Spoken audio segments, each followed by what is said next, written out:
Assalamualaikum warahmatullahi wabarakatuh. Good morning, everybody. Today, I made this special video on August 17, 2022. Happy Independence Day, Indonesia! And we, as Indonesian young generation, should feel proud to be part of independent nation that has the freedom of speech, freedom to live life in our own way.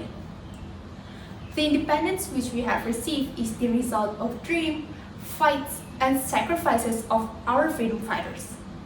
So our freedom fighters show us that no dream is impossible. Even as high as the stars, as long as we want to try hard, then it will come true. Ladies and gentlemen, my name is Giovanni Novensya from one senior high school of Semarang. And in this special occasion, I would like to deliver a story entitled The Dream of Raden Ajeng Kartini. Once upon a time, in the city of Jepara, there was born a beautiful baby named Raden Ajeng Kartini. She was the daughter of a duke who later became the regent of Jepara, Raden Mas Adipati Aryo Sosroningrat. The mother of Kartini was Ngasirah, the first wife of Sosroningrat, who was not from a noble family. Little Kartini grew into a very cheerful girl. She always shown a strong character since childhood, and she was very interested in studying, so she was very smart and insightful. One day, Kartini was playing with her friends until she realized, hold up, it's already late. Let's go home. We have to go to school tomorrow. One of her friends answered in sadness, it is you have to go to school, Raden Ajeng. You are poor girls. How could we go to school? On her way back home, Kartini thought, so I have to be a teacher so I can help my friends to study.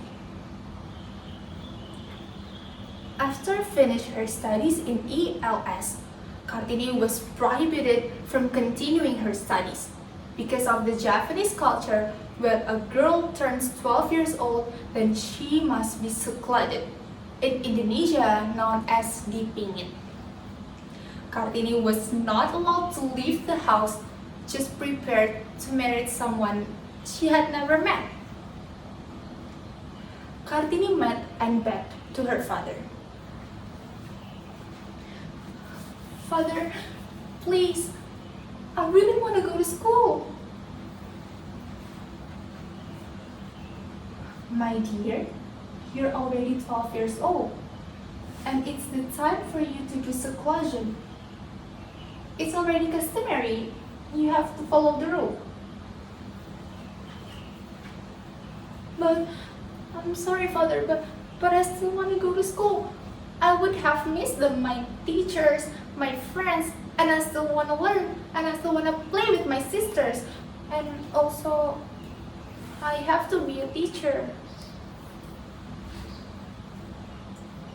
Why would you have to be a teacher? Because it's my dream. I want to educate all women that they have the same rights as men. And lastly, her father said in very high tones, you have to follow the rule. Don't you dare to oppose our custom.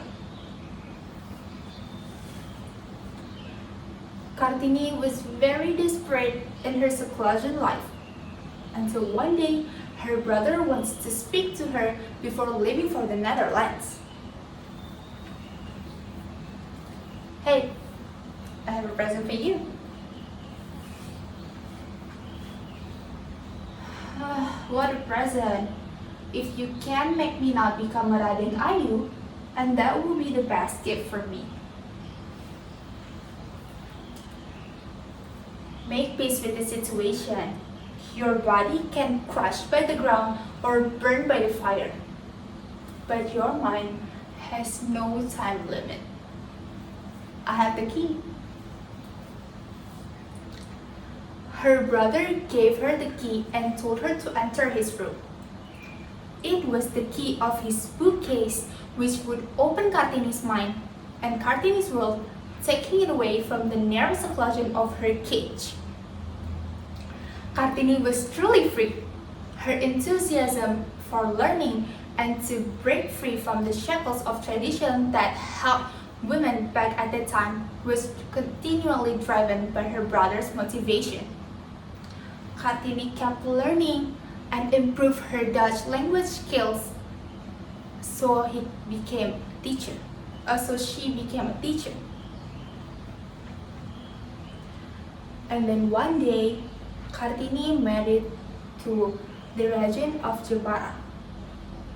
And gratefully, her husband very support Kartini's dream to equalize women's rights and educate Japanese women. Until one day, the day has come. In June 1903, Kartini and Rukmini, her siblings, made up their mind. A school in the Pendopo of Jepara Regency was successfully established by the support and assistance from her husband, KRM Raden Adipati Aryo Singgih Joyo Adiningrat. Kartini openly stated the ideals of herself and some of her friends to become a pioneer and light of awareness of her people. And finally, Ibu Kartini got the opportunities to chase her dreams to become a teacher. From the story, we can learn that there will be many obstacles in achieving our dreams. But no matter how the condition, as long as we want to try and we're willing to do that, then it will happen. And don't forget, if the thing you have achieved is only for yourself, then it's meaningless. Remember, you have to share it because change cannot be made alone. Alright, I think that's all the story of the dream of Raden Ajeng Kartini. I'm Sasha. Thank you for your kind attention. Wassalamualaikum warahmatullahi wabarakatuh.